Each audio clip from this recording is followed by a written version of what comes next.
Types of bearing. Bearing का जिस तरीके का भी फंक्शन रहेगा उसके बेसिस पे इसके जनरली बेसिक टू टाइप्स है। जैसे कि आपका फिक्स बियरिंग हो गया या फिर एक्सपांशन बियरिंग हो गया।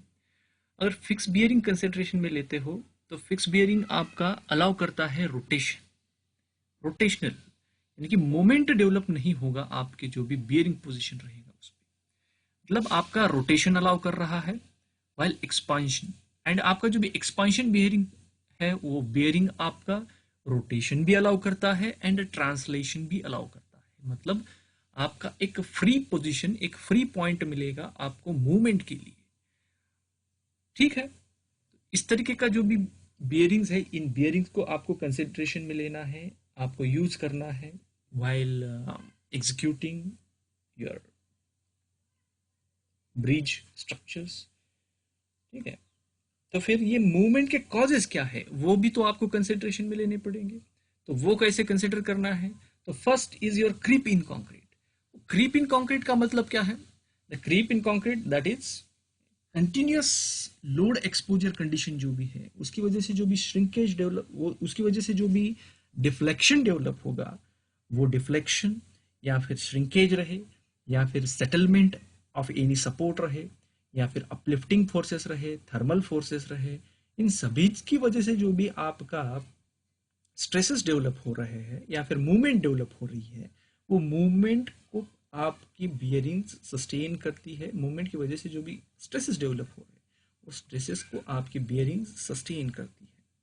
ठीक है, तो ये जो भी इम्प्लीमेंटेशन है, एग्जीक्यूशन है इन बियरिंग का, इसी के बेसिस पे आप उनका वर्किंग मैकेनिज्म फॉलो कर सकते हो। मतलब क्या है? आप जब भी आपको बियरिंग्स प्रोवाइड करना है तो आप दोनों सपोर्ट्स पे फिक्स्ड बियरिंग प्रोवाइड नहीं कर सकते, या फिर दोनों सपोर्ट्स पे आप एक्सपांशन बियरिंग्स नहीं प्रोवाइड कर सकते। क्यों? अगर दोनों सपोर्ट्स पे आपने फिक्स बियरिंग प्रोवाइड कर दिया तो फिर क्या होता है? तो आपके इंटरनल जो भी स्ट्रक्चर है, यानी कि आपका गर्डर है या फिर आपका स्लैब रहेगा, इनको एक्सपांशन के लिए एक्सपोजर नहीं मिलेगा, स्कोप नहीं मिलेगा, तो फिर इंटरनल स्ट्रेसेस डेवलप होंगे, एक्सेसिव मोमेंट्स डेवलप होंगी and due to that moment your structure में गेट एक्सेसिव स्ट्रेसेस। तो वो स्ट्रेसेस ओवरकम करने के लिए ही हम तो बियरिंग्स प्रोवाइड कर रहे हैं। तो वो उनका फिनोमेना, उनका जो भी वर्किंग है वो आपको होल्ड करने के लिए या फिर सस्टेन करने के लिए आपको ये बियरिंग्स को एक एक सपोर्ट पे आपको फिक्स बियरिंग प्रोवाइड करना है, एक सपोर्ट पे आपको एक्सपांशन बियरिंग प्रोवाइड करना है। तभी ये आपका जो भी मोटिव है, ये जो भी आपका बियरिंग प्रोवाइड करने का, आप फुलफिल कर सकते हो।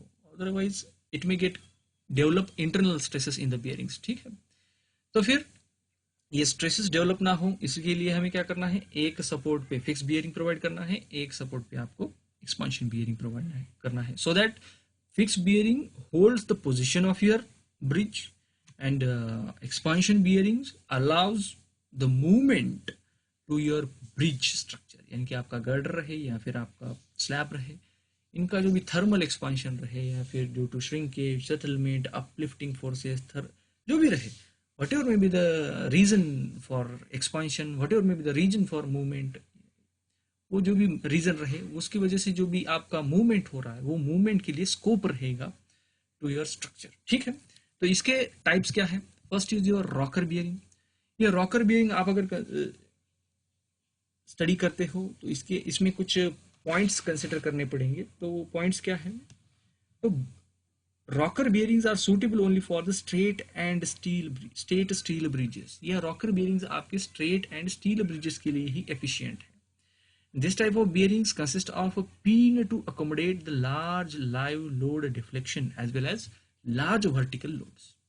लार्ज वर्टिकल लोड रहे या फिर लार्ज लाइव लोड कंडीशंस रहे, इन दोनों को अकोमोडेट करने के लिए आपका पिन ही एक जो भी मीडियम है वो होल्ड करेगा, या फिर एक वाया मीडियम, एक मीडियम कंसिडरेशन में आएगा। ठीक है, the rocker bearing is use for the span length of 15 metre.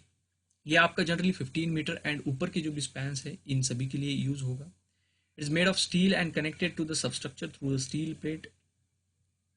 मतलब जो भी है हमारा नेक्स्ट, ये जो भी है यहाँ पे आपका जो भी रॉकर पिन ये देख रहे हो आप, ये रॉकर पिन रहेगा। ये बॉटम शू है, ये टॉप शू है, एंड ये अब्यूटमेंट रहेगा, and this is your girder. This is the live example of your bearing. यहाँ पे आपका एक रॉकर पिन रहेगा, ऊपर की तरफ आपका टॉप शू रहेगा, बॉटम शू रहेगा, एंड नीचे की तरफ फिक्सिंग अरेंजमेंट जो भी आप प्रोवाइड करना चाहते हो। इसी तरीके से ये आपका अब्यूटमेंट के लिए फिक्सिंग अरेंजमेंट है, ये ऊपर का आपका गर्डर के लिए फिक्सिंग अरेंजमेंट है। इसी की बेसिस पे आपको इस तरीके से आपको ये रॉकर बियरिंग्स प्रोवाइड करनी है टू योर ब्रिजेस। ठीक है, और क्या बातें मेंशन की गई है? It is bolted or welded to the primary bridge structure components to prevent the rocker in a bearing from making translational movements. Translational movement आपके अवॉइड करने के लिए इन्हीं बियरिंग्स को क्या है, ब्रिजेस को बोल्ड किया जाता है with the help of your bed plates, steel plates जो भी रहे। एंड ये जो भी आपका लोड ट्रांसफर मैकेनिज्म रहेगा, ये आपका पिंटल्स रहे या फिर शूज रहे, इनकी थ्रू ये ट्रांसफर होता है आपका लोड जो भी है from your girder to your abutments. ठीक है, a shoe is a trapezoidal extrusion which extends upwards from the base plates। ठीक है, तो ये आपका अपवर्ड पोजीशन में एक शू रहेगा, एक बॉटम पोजीशन में एक शू रहेगा। बॉटम शू रहे या फिर अपवर्ड शू रहे, अपवर्ड डायरेक्शन में शू रहे, ये दोनों का एक ही mechanism. It is in the form of trapezoidal shape, क्योंकि ये जो भी ट्रापेजॉइडल शेप है आपका, यही आपका एक प्रॉपर जो भी लोड ट्रांसफर मैकेनिज्म है वो फॉलो करता है। मतलब इन्वर्टेड ट्रैपेजॉइड जो भी शेप है आपके पास अवेलेबल इन दिस फॉर्म, ये जो भी अपर इन्वर्टेड ट्रैपेजॉइड शेप है, ये आपका लोड ट्रांसफर करता है to your rocker pin, it transfers to your abutment with the help of this bottom shoe जो भी आपका इन ट्रापेजॉइडल फॉर्म जो भी आपको दिखाई दे रहा है। ये जो भी रॉकर बियरिंग्स आपका स्टडी कर रहे हो, इनका IRC 83 के क्राइटेरियाज कुछ फॉलो करने पड़ेंगे while designing all this type of rocker bearings. इनमें कुछ क्राइटेरिया जो भी है, that is diameter of the rocker pin shall not be less then 16 mm। मतलब आपका एक जो भी रॉकर बियरिंग रहेगा उसका डायमीटर 16 mm से कम नहीं रख सकते आप। Pin shall be fitted to a depth of 0.5 D in the groove. ठीक है, pin shall be fitted to a depth of 0.5 D in the groove. मतलब ये आपका डायमीटर ऑफ पिन जो भी है वो डायमीटर ऑफ पिन, एंड ये जो भी आपका ग्रूव कंसिडर कर रहे हो, दिस इज द ग्रूव। ठीक है, ये ग्रूव आपका क्या मेंशन कर रहा है, pin shall be fitted to a depth of 0.5 D in the groove. ये आपका ग्रूव जो भी है वो ग्रूव आपका 0.5 into diameter of the pin आपको अडॉप्ट करके ही प्लेस करना है, पुटअप करना है। Next is the minimum clearance above the top surface of the rocker pin shall B 2.5 mm।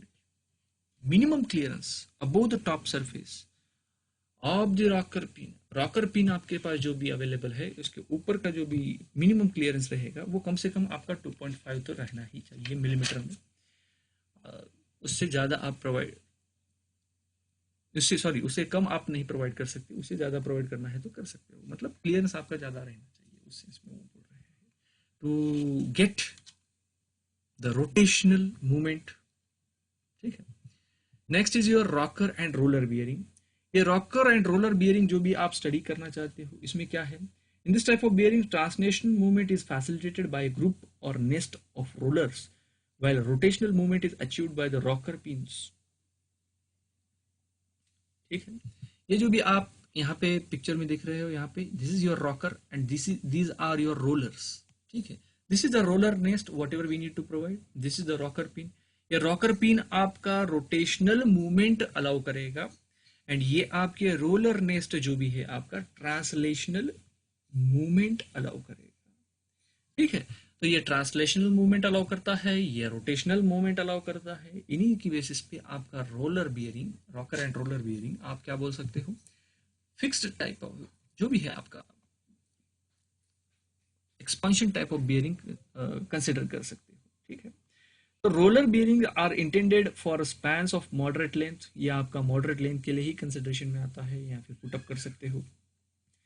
General drawback of this type of bearing is susceptibility to collect the dust. यही है, ये जो भी आपका इंटरमीडिएट गैप्स है, इन gaps में आपका dust accommodate हो सकता है, एंड अकोमोडेट होने के बाद वो जो भी अकोमोडेशन ऑफ डस्ट होगा वो आपका बियरिंग फंक्शन के लिए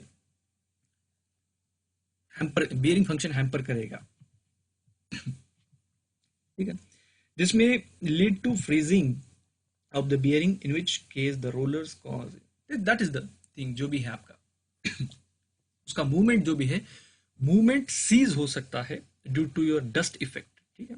rocker and roller bearing should have to follow the codal provisions like your IRC 83 stipulations जो भी है आपके पास। कौन से है? The minimum diameter of the roller shall be 75 mm।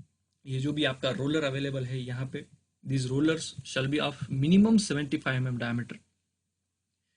Ratio of the length of the roller to its diameter shall normally not more than 6, ठीक है। Ratio of length to roller, length of the roller to the diameter of the roller, ये roller जो भी आप provide करने जा रहे हो इसका लेंथ टू डायमीटर रेशियो आपका क्या रहना चाहिए? Not more than 6। आपका लेंथ टू डायमीटर रेशियो कम से कम आपका, ज्यादा से ज्यादा आप 6 प्रोवाइड कर सकते हो, उससे ज्यादा नहीं प्रोवाइड कर सकते, ठीक है। मतलब आपका लेंथ वाइज आप ज्यादा नहीं प्रोवाइड कर सकते आपका जो भी रोलर प्रोवाइड करना चाहते हो, but not more than 10 in any case, ठीक है। 6 प्रोवाइड कर तो दिया, मगर अब अगर बढ़ाना ही है आपको तो 10 तक प्रोवाइड कर सकते हो, मगर 10 से ऊपर नहीं प्रोवाइड कर सकते। The gap between the rollers shall not be less than 50 mm in case of multiple rollers. ये जो भी आप रोलर्स प्रोवाइड कर रहे हो, इन दोनों के बीच में जो भी आप गैप प्रोवाइड करने जा रहे हो, face to face gap, that face to face gap should not be less than 50 mm। ये 50 mm से कम नहीं प्रोवाइड कर सकते, ज्यादा प्रोवाइड कर सकते हो अगर आपके पास स्पेस अवेलेबल है तो, ठीक है। This is the schematic arrangement, यानी कि ये जो भी आपका डायग्रामेटिक प्रेजेंटेशन है, आपका जो भी स्कीमेटिक अरेंजमेंट कर रहे हो आपकी बियरिंग्स का, उसी के लिए। And this is the actual practical example of your rocker and roller bearing जो भी आपके पास अवेलेबल है, ठीक है। The allowable working loads as per the unit length of cylindrical rollers और flat surfaces shall be taken as, ये जो भी आप वर्किंग लोड्स कंसिडर करना चाहते हो उन्हें कैसे कंसिडर करना है? That is for mild steel. Mild steel अगर रोलर्स है आपके पास अवेलेबल तो फिर सिंगल एंड डबल रोलर आपके पास अवेलेबल है तो 8 into diameter D, that is newton per millimetre of the length of the roller आपको कंसिडर करना है फॉर माइल्ड स्टील। 3 और मोर रोलर, मतलब 3 से ज्यादा रोलर आप प्रोवाइड करना चाहते हो, 3 से या 3 से ज्यादा, तो आपका 5 into diameter D, that D Newton per mm of the length, that much amount of load we need to consider for mild steel। For high tensile steel, अगर high tensile steel आपका है रोलर के लिए material available, तो आपका single या double roller provide करना चाहते हो तो 10 into D newton per millimetre loading criteria we need to take into consideration. And 3 और मोर देन 3 रोलर्स प्रोवाइड करना चाहते हो तो 7D का क्राइटेरिया फुलफिल कर सकते हो। D is the diameter of roller, that what we need to consider while designing your rocker and roller bearings, ठीक है। Next is your sliding bearings। ये जो भी स्लाइडिंग bearings आप डेवलप करना चाहते हो, डिजाइन करना चाहते हो, इनका फिनोमेना ऑफ वर्किंग क्या है? इसमें आपका one plate of the sliding against the other plate, that is accommodated translational movement. ये आपका ट्रांसलेशनल मूवमेंट अलाउ करता है। लाइकवाइज जो भी आपने रॉकर एंड रोलर बियरिंग में प्रोवाइड किया था, ये ट्रांसलेशनल मूवमेंट भी अलाउ करता है। मतलब ये आपका फ्री टाइप ऑफ, यानी कि एक्सपांशन टाइप ऑफ बियरिंग आप प्रोवाइड कर सकते हो। दिस टाइप ऑफ बियरिंग्स आप as expansion type of bearings provide कर सकते हो। As this bearings does not allow rotational movement, it is recommended to be use for the span length of less than 15 metre. 15 metre के कम के ही spans को utilise कर सकते हो, बिकॉज ये आपका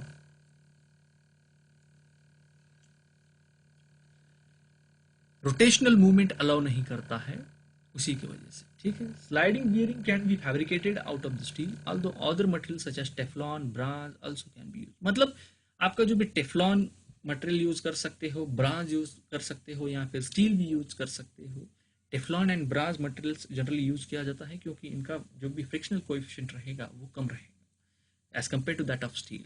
एंड इनमें टेफ्लॉन एंड ब्रांज में आपका करोजन रेजिस्टेंस कैपेसिटी भी ज़्यादा रहता है, उस सेंस में उसका स्लाइडिंग बिहेवियर जो भी होगा अच्छे से वर्कआउट होगा। दिस टाइप ऑफ बियरिंग में also be use for the straight steel bridges. यहाँ पे स्ट्रेट स्टील ब्रिजेस में ये टाइप ऑफ बियरिंग यूज किए जाते हैं as a expansion type of bearings. Sliding bearing becomes unstable when the subjected to lateral forces. ये bearing आपके unstable बन जाते हैं under lateral loading conditions, lateral force condition. उसी की वजह से हम प्रोवाइड करते हैं रॉकर या फिर rocker roller bearings to hold the bridge under required position जो भी है आपका, उसी के लिए। ठीक है, next is your elastomeric bearing. Elastomeric bearing ये आपका मटेरियल की बेसिस पे, यानी कि आपका वल्कनाइज्ड मटेरियल यूज किया जाता है इलास्टोमेरिक बियरिंग्स पे। जो भी आप जनरली अगर एक रेगुलर कंक्रीट स्ट्रक्चर देखते हो, कंक्रीट ब्रिज स्ट्रक्चर देखते हो, वहां पे इस टाइप के जो भी बियरिंग्स आपको देखने को मिलेंगे, ब्लैक बॉक्स टाइप बियरिंग देखने को मिलेंगे। ये आपके बियरिंग्स जो भी है ये ही इलास्टोमेरिक बियरिंग्स है। इनमें क्या यूज किया जाता है, वल्कनाइज रबर यूज किया जाता है। ठीक है, तो पॉलिस्टोमेरिक बियरिंग्स में पॉलीक्लोरोप्रीन नाम का जो भी है आपका सिंथेटिक इलास्टोमर यूज किया जाएगा। ठीक है, and elastomeric bearings can consist of an unreinforced elastomeric pad or reinforced elastomeric bearing may also be fabricated by binding together the alternate layers of the rubber and steel plates.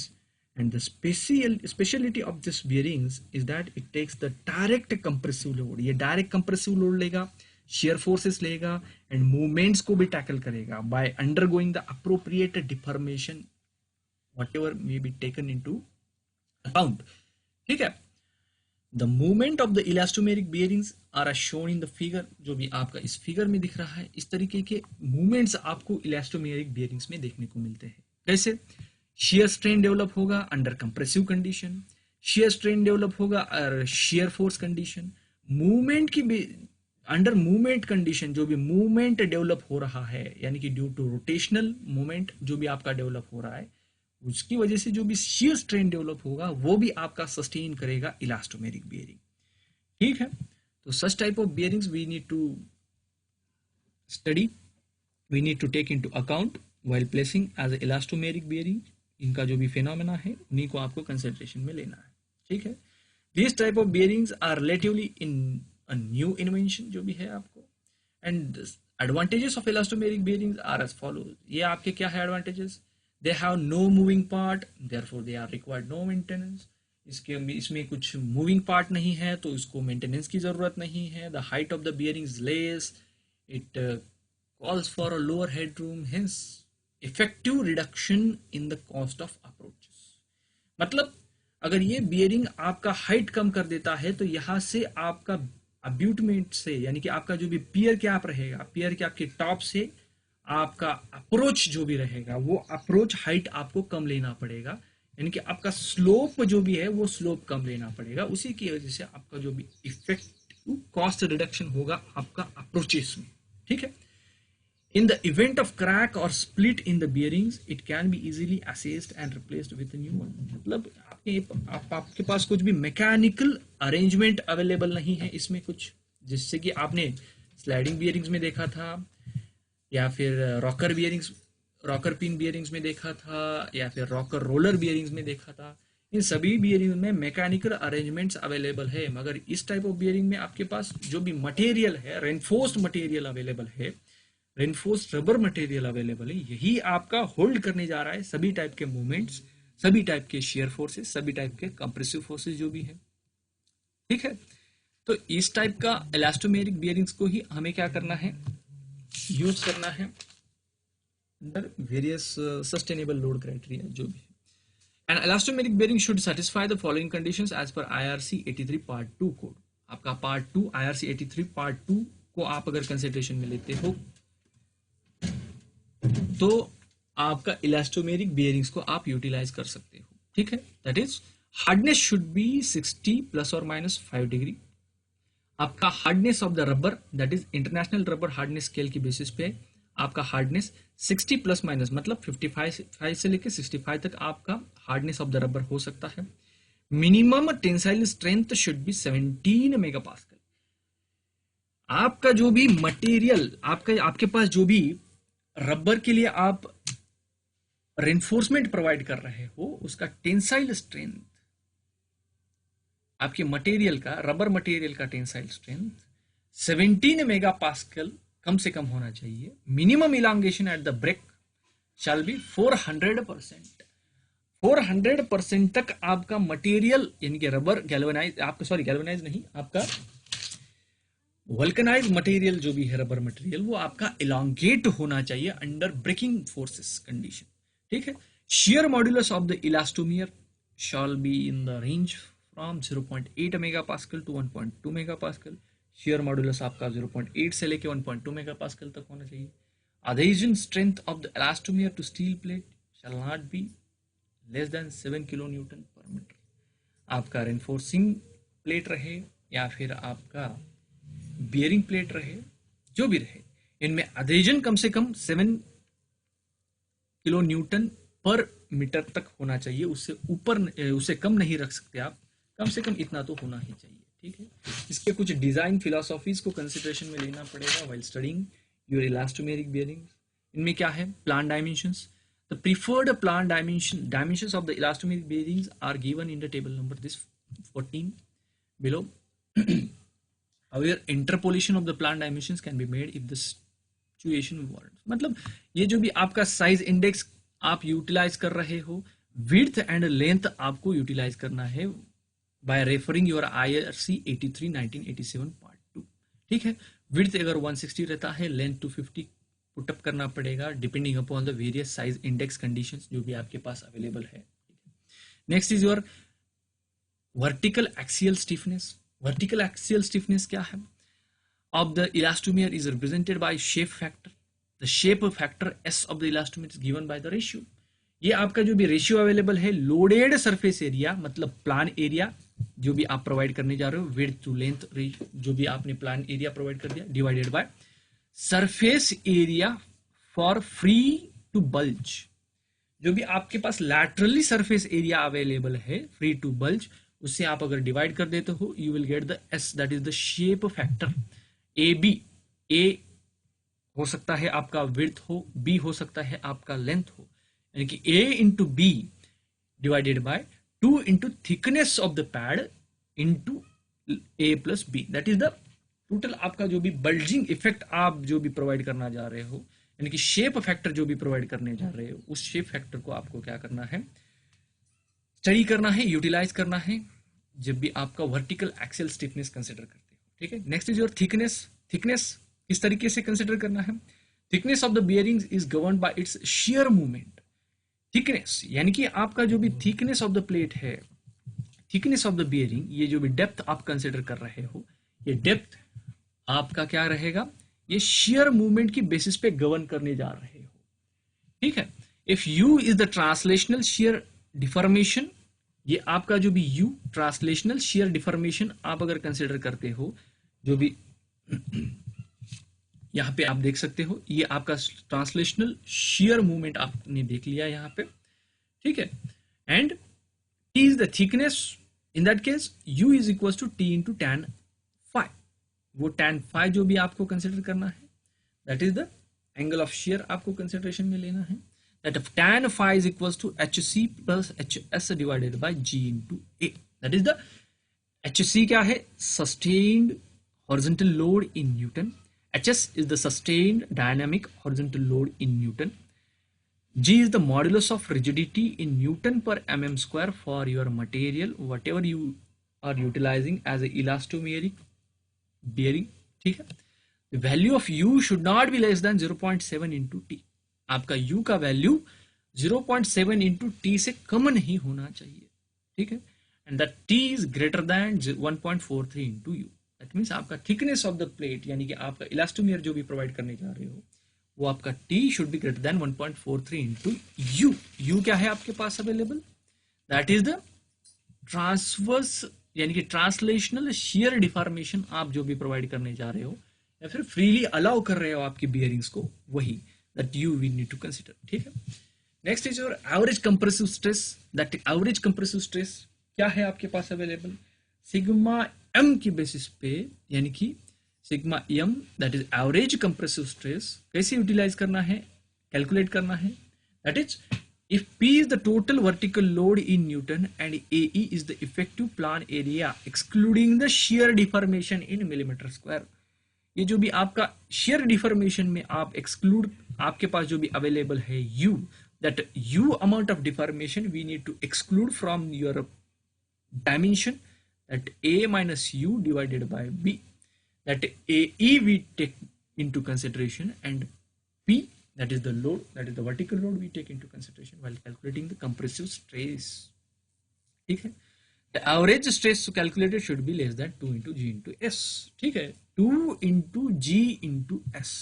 यहाँ पे जो भी g आपने consider किया था, that is the modulus of rigidity. ठीक है, S क्या है, ये आपने एस कहां पे कैलकुलेट किया था, this is the S shape factor, that elastomer for your elastomer what we are taken into consider while designing your elastomeric bearing, that S. मतलब आपका एवरेज स्ट्रेस जो भी है, this average compressive stress should not be less than 2 into g into s. Next is your to prevent the slip. अगर इसी condition में ये तो बियरिंग आपने डायरेक्टली पुटअप किया है इन बियरिंग पे आपका गर्डर, तो ये बियरिंग्स पे आपका स्लिपेज कंडीशन क्या नहीं होना चाहिए, वर्कआउट नहीं होना चाहिए. उसके लिए कुछ क्राइटेरियाज फॉलो करने पड़ेंगे. वो क्या है, अगर आपके पास PC and PS are the sustain and dynamic, PC is the sustain and PS is the dynamic vertical load in Newton, HC is the sustained and HS is the dynamic horizontal load under consideration. F is the coefficient of friction that we need to take into account while designing your elastomeric bearing. वो भी आपका average value 0.3 तक ही रहना चाहिए. वो आप अगर consideration में लेते हो तो आपका स्लिपेज प्रिवेंशन जो भी है वो आप कंसिडर कर सकते हो. Like the slip of the bearing is due to high horizontal forces. वही है, मतलब आपके हॉरिजॉन्टल फोर्सेस एक्सेसिवली आप इंपोज हो रहे हैं, तभी आपका स्लिपेज कंडीशन अचीव होगा या फिर वर्कआउट होगा. अंडर लो वर्टिकल फोर्सेस, मतलब वर्टिकली आपका लोड कम है, हॉरिजॉन्टली आपका लोड एक्सेस है, उस केस में ही आपका स्लिपेज कंडीशन एग्जीक्यूट होगा. उसे अवॉइड करने के लिए कुछ फॉलोइंग कंडीशंस अचीव करने पड़ेंगे. That is sigma m is equals to PC upon A should be greater than 1 plus A by B into a by b, that is in megapascal, and HC plus HS should be less than F into PC plus PS. These two criteria we need to follow to avoid the slippage conditions. ठीक है, next is your, in order that bearing does not overturn or topple. दूसरी एक condition है toppling condition, जहाँ पे आपका पूरा का पूरा गर्डर ही टॉपल होने के चांसेस है, क्योंकि यहाँ पे कुछ फिक्सेज कंडीशंस आपके पास अवेलेबल नहीं है, जैसे कि आपने रॉकर बेयरिंग में प्रोवाइड की थी. वो अगर आपको फुलफिल करना है तो thickness of the bearing is restricted to less than a by 5. मतलब आप जो भी लैटरल डायमेंशन प्रोवाइड करने जा रहे हो, लिस्ट डायमेंशन प्रोवाइड करने जा रहे हो, दैट इज a, वो उसके कंपैरिजन में आपका अगर a बाय 5 से आपका जो भी थिकनेस हो आपने कम ही प्रोवाइड करना है, उससे ज्यादा नहीं प्रोवाइड कर सकते. ठीक है, सिलेक्शन क्राइटेरिया क्या है, इसमें आपका bearing high vertical load taking capability होना चाहिए, movement capability to cope up with the horizontal movement, rotational capability होना चाहिए आपकी बियरिंग में, capability to resist the external horizontal forces like wind forces and centrifugal forces. External resist आपके जो भी wind forces रहे या फिर आपके सेंट्रीफ्यूगल फोर्सेस रहे, दोनों के आपके एक्सटर्नल फोर्सेस को रेजिस्ट करने की कैपेबिलिटी होनी चाहिए. गुड सिस्मिक रेजिस्टेंस होना चाहिए आपकी बियरिंग्स को. Overall cost of the bearing should be low, आपका कॉस्ट कम होना चाहिए. एस्थेटिक कंसिडरेशन भी आने चाहिए, एस्थेटिक्स आपका अच्छा होना चाहिए आपकी बेयरिंग, मतलब जितना भी आपका हाइट थिकनेस कम रहेगा आपकी बेयरिंग का, उतना प्लीजेंट लुक आएगा आपकी ब्रिज को. ठीक है, then environmental conditions like physical environmental conditions proper function होने चाहिए, जैसे कि आपका डस्ट रहे या फिर मॉइस्चर रहे या फिर कुछ अगर डेजर्ट कंडीशंस है तो उसमें सैंडी जो भी आपका पार्टिकल्स रहते हैं अगर, तो वो भी आपको कंसिडर करने पड़ेंगे. लाइक और आपके पास अगर रोकर एंड रोलर बियरिंग उस कंडीशन में आप प्लेस करते हो तो आपका उसका मैकेनिज्म ब्लॉक होने के चांसेस आपको ज़्यादा है उस केसेस में. तो वहाँ पे आप sliding type of bearings provide कर सकते हो या फिर elastomeric type of bearings provide, generally elastomeric bearing आजकल प्रोवाइड किए जाते हैं क्योंकि उनमें मेंटेनेंस कम होता है. ठीक है, likewise we need to take into account all these criteria and all these design philosophies into consideration while studying, you are